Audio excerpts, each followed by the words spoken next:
سب سے امپورٹنٹ باتیں وہ 3 ہیں.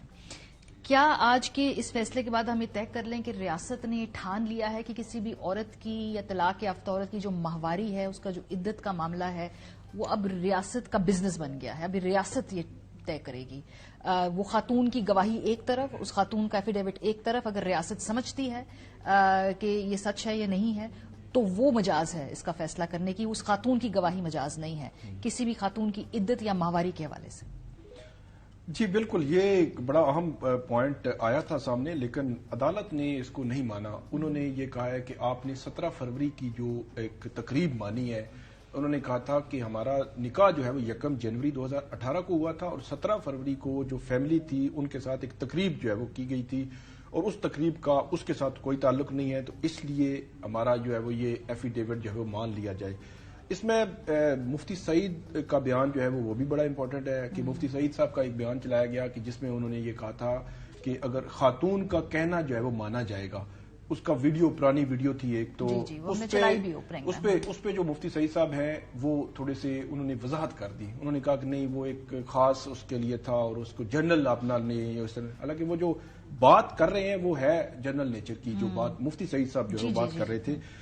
اس کے علاوہ اس میں ایک 2 اور بڑے امپورٹنٹ پوائنٹ تھے. ایک تو خاور مانیکا صاحب نے 2014 سے 17 تک جو شادی سے پہلے کے تعلقات کے حوالے سے بھی کافی وہ الزامات لگائے. اس طرح ایک جو ان کا ملازم تھا اس کو بھی لے کے آئے، خاص طور پر لطیف کو بھی لے کے آئے، اس کا بھی بیان جو ہے انہوں نے ریکارڈ کرایا.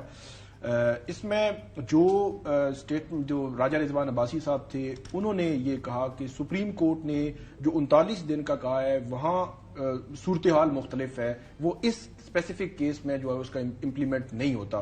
لیکن سلمان اکرم راجہ، وہی میں آپ کو بتایا کہ وہ اس بات پہ وہ آ رہے تھے کہ 39 دن سپریم کورٹ نے لکھا ہے، ایک خاتون ایفیڈیوٹ دے رہی ہے، ایک خاتون آپ کو قرآن پاک پر حلف دینے کے لیے تیار ہے، اور اس کے ایک پرائیویٹ جو ہے وہ معاملے کو آپ جو ہے وہ اس طرح اگر آپ دیکھیں گے، یعنی کہ اگر ایک خاتون کہہ رہی ہے کہ میری عدت مکمل ہوئی ہے یا مجھے اتنی دفعہ یہ ماہواریوں کے بعد میں نے نکاح کیا ہے، تو اس کی سٹیٹمنٹ کی ویلیو نہیں ہوگی.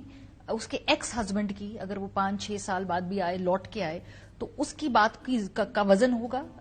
کیا یہ بھی ہم سمجھے کہ اس کو آسان زبان میں ہم ایسے کہہ سکتے ہیں؟ جی بالکل، یہ چیز تو، یہ پوائنٹ تو بہت امپورٹنٹ ہے کہ 6 تو کیا، پھر تو یہ آپ یہ کہیں کہ 15 سال بعد بھی کوئی اگر باقی کیسز پہ اس کا اطلاق ہوگا نا، اس ججمنٹ کو اگر دیکھا جائے تو کوئی ہسبینڈ 10 سال کے بعد بھی جا کر یہ چیز جو ہے وہ لے کے جائے کورٹ کے سامنے اور یہ کہے اچھا اس کا ان کا رائے، ان کا معاملہ کیا تھا. جو 496 ہے اس کے حوالے سے انہوں نے کہا کہ فراڈلنٹ میرج ہے، کہ اس کو قانون میں اس میں یہ لکھا ہوا ہے. تو اب انہوں نے کہا کہ یہ فراڈلنٹ میرج کیسے ہو گئی کہ جب خاتون بھی کہہ رہی ہے، سلمان اکرم راجہ صاحب کی یہ دلائل تھی، خاتون کہہ رہی ہے اور اس کا شوہر بھی کہہ رہا ہے کہ ہمارے درمیان ایک جو ہے وہ کانٹریکٹ میرج کا طے کیا اور نکاح ہو گیا. تو اس کو فراڈلنٹ کون کہہ رہا ہے؟ تھرڈ پارٹی کہہ رہی ہے. انہوں نے کہا تھرڈ پارٹی وہ جو خاور مانیکا تھرڈ پارٹی نہیں ہے، ان کے وکیل نے کہا. انہوں نے کہا کس طرح نہیں ہے، وہ تھرڈ پارٹی ہیں. انہوں نے کہا ان کے ساتھ فراڈ ہوا ہے. ان کا فراڈ کس طرح؟ انہوں نے کہا کہ کیونکہ جو طلاق ہوتی ہے، طلاق کے درمیان آپ کو ایک ٹائم ہوتا ہے، اس ٹائم میں عدت کا رکھا ہی اس لیے گیا ہے. ایک وجہ یہ بھی ہے کہ آپ رجوع بھی کر سکتے ہیں، تو رجوع کا جو رائٹ تھا وہ کیونکہ اس کو نہیں ملا تو یہ ان کے ساتھ فراڈ ہوا ہے خاور مانیکا کے ساتھ. تو وہ ایک مطلب اگر فرض کریں مان بھی لیا جائے، ایک جو 14 نومبر کی طلاق ہے تو اس کے 90 ڈیز کے بعد تک جو ہے انہوں نے 6 سال، عدالت نے جو ایک پوائنٹ یہ بھی آیا کہ 6 سال انہوں نے کسی فورم پہ، کسی جگہ پہ کوئی شکایت، کوئی درخواست، کوئی چیز دی تو وہ ریکارڈ پہ موجود نہیں تھی. صاحب جو امپورٹنٹ بات ہے نا، جو مجھے تشویش پہ مبتلا کر رہی ہے کہ یہ تو پولیٹیکل کیس ہے، اس کا تو فیصلہ تاریخ کرے گی. ہمیں نے دیکھا پولیٹیکل نیچر کے کیسز کی جو ججمنٹس ہوتی ہیں وہ اوور ٹرن ہوتی ہیں. اس وقت پرابلم یہ ہے کہ پاکستان کے اندر خواتین جو آلریڈی ولنریبل ہیں، اگر وہ خلا یافتہ ہیں، وہ طلاق یافتہ ہیں، یا جہاں پہ وربل طلاق ہے، پیپر ورک نہیں ہے، یا جہاں پہ وہ اس پروسیس سے گزر رہی ہیں 4 سال بعد، 5 سال بعد، 6 سال بعد، 10 سال بعد، اس کا مطلب ہے کہ کبھی بھی کوئی بھی سابق شوہر آ کر اگر یہ کلیم کر سکتا ہے تو پھر یہ تو کیس کا فیصلہ ایک پریسیڈنٹ بن گیا نا. تو اس کا مطلب ہے جو خواتین ہیں ان کو تو آپ نے مزید ولنریبل کر دیا نا، اس طرح کی بجائے ان کو مضبوط کریں. کیا کمزور ہوئی ہے پاکستان میں خواتین کی پروسیکیوشن کے حوالے سے اگر آج کے کیس میں بات کریں؟